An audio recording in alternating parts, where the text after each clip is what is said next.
CBSE class 12 maths हमारा chapter है differential equations और हमारा टॉपिक है लीनियर डिफरेंशियल इक्वेशन। अगला क्वेश्चन है question number 72, solve the differential equation. हमें इसे सॉल्व करना है। यह क्वेश्चन ऑल इंडिया 2019 में 3 मार्क्स का आया था। एक बार आप इसे ट्राई करिए, फिर हम आगे बढ़ते हैं। तो हमारे पास गिवन डिफरेंशियल इक्वेशन इतना है। अब हम क्या करेंगे, इसको न्यूमरेटर को डिनोमिनेटर के अनुसार डिनोमिनेटर से ब्रेक करेंगे, तो यहाँ पर इतना आ जाएगा। फिर इसको हम स्टैंडर्ड फॉर्म में कन्वर्ट करेंगे तो p टाइम्स y आता है, तो ये आपका y हो जाएगा, पर उधर जाएगा तो प्लस हो जाएगा। ठीक है, तो यहाँ पर हमने इसको स्टैंडर्ड फॉर्म में कन्वर्ट किया। ये बहुत इंपॉर्टेंट है, इसको ध्यान से करिएगा ताकि आपका प्लस माइनस या कोई टर्म में गलती ना हो।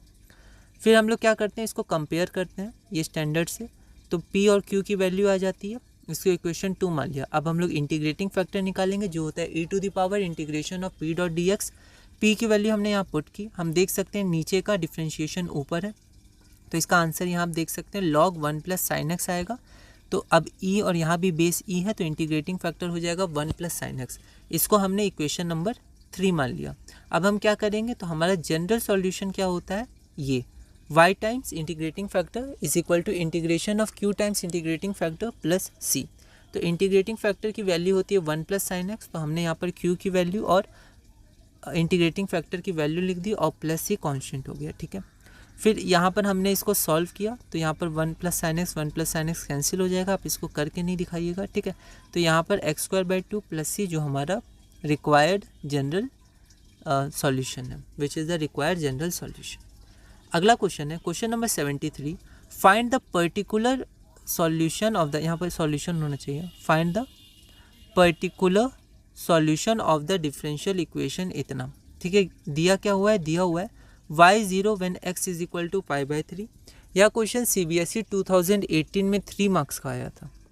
एक बार आप इसे ट्राई करिए, फिर हम आगे बढ़ते हैं।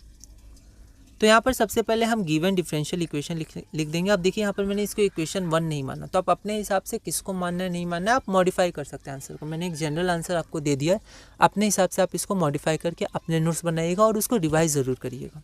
ठीक है, तो यहाँ पर ये लीनियर डिफरेंशियल इक्वेशन है, इसको हमने कंपेयर किया, तो p की वैल्यू इतनी है, q की वैल्यू इतनी है, इसको इक्वेशन 1 माना है। उसके बाद इंटीग्रेटिंग फैक्टर निकालेंगे, तो e⁻ integration of p dot dx, हमारी p की वैल्यू 2 sin x है, सॉरी 2 tan x है, तो यहाँ पर 2 tan x लिखा, 2 बाहर चला गया और tan x का इंटीग्रेशन होता है log mod sec x। अब ये जो 2 है 2 ऊपर चला जाएगा, तो log sec x का होल स्क्वायर। ठीक है, तो यहाँ पर e और यहाँ भी बेस e है, तो sec स्क्वायर x, तो इंटीग्रेटिंग फैक्टर हमारा sec स्क्वायर x हो जाएगा, जो इक्वेशन नंबर 2 मान लिया। इसके बाद जनरल सॉल्यूशन हमारा क्या होता है, y times if is equal to integration of q times if dot dx plus c। तो यहाँ पर if की यहाँ वैल्यू रख दी, यहाँ पर हमने if की वैल्यू रखी, q की वैल्यू रखी। q की वैल्यू हमने कहाँ से ली, तो इक्वेशन 1 से ली। if की वैल्यू कहाँ से ली, तो इक्वेशन 2 से ली। तो यहाँ हम लिख दिए फ्रॉम इक्वेशन 1 एंड 2। इसके बाद sin x into sec x, इसको तोड़ के लिख दिया।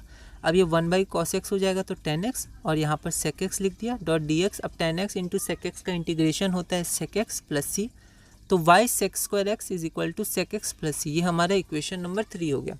अब क्योंकि हमें पर्टिकुलर सॉल्यूशन चाहिए, तो हमें c की वैल्यू चाहिए, तो हम लोग क्या करेंगे, जो कंडीशन दी हुई है क्वेश्चन में, y is equal to 0 when x equal to π/3, इसको पुट करेंगे। तो यहाँ पर हम देख सकते हैं c की वैल्यू हमारी -2 आएगी। फिर इसको हमेशा की तरह हम लोग इक्वेशन 3 में पुट करेंगे। जब भी पर्टिकुलर सॉल्यूशन निकालना हो, चाहे वेरिएबल सेपरेबल हो, होमोजेनियस इक्वेशन हो या फिर लीनियर डिफरेंशियल इक्वेशन हो, यही करते हैं। c की वैल्यू पुट करेंगे, तो यहाँ पर हमारे रिक्वायर्ड आंसर आ जाएगा। ठीक है, तो यहाँ पर क्या किया, इसको इधर भेज दिया है नीचे, है ना। आप यहाँ भी छोड़ सकते हैं, पर ये थोड़ा स्टैंडर्ड हो जाएगा, cos x sin x में आंसर हो गया सिंपलेस्ट फॉर्म में। ठीक है, तो यहाँ पर हो गया which is the required particular solution.